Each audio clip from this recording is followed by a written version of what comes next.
ఓం ఐం హ్రీం శ్రీం శ్రీమాత్రే నమః. ఇది అపారమైనటువంటి శక్తివంతమైన నామము.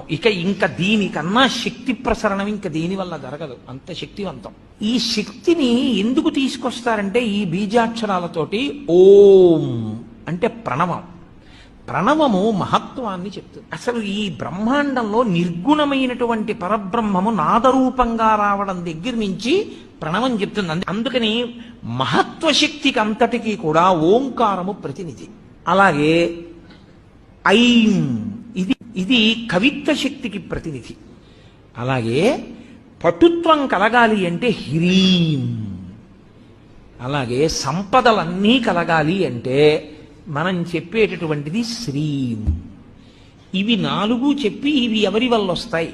ఇవన్నీ కదలికలకి సంబంధించిన విషయాలు. ఇవన్నీ ఆదిశక్తి వలన వస్తాయి. అందుకని ఆ పరదేవతని పిలిచేటప్పుడు ఓం ఐం హ్రీం శ్రీం శ్రీమాత్రే నమః, ఓం ఐం హ్రీం శ్రీం శ్రీమాత్రే నమః.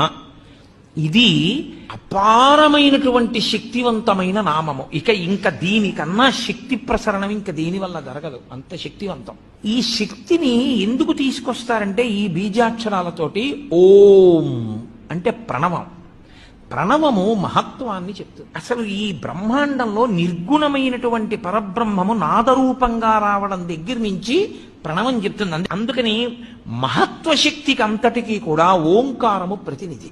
అలాగే ఐం ఇది కవిత్వ శక్తికి ప్రతినిధి. అలాగే పటుత్వం కలగాలి అంటే హ్రీం. అలాగే సంపదలన్నీ కలగాలి అంటే మనం చెప్పేటటువంటిది శ్రీం. ఇవి నాలుగు చెప్పి ఇవి ఎవరి వల్ల వస్తాయి? ఇవన్నీ కదలి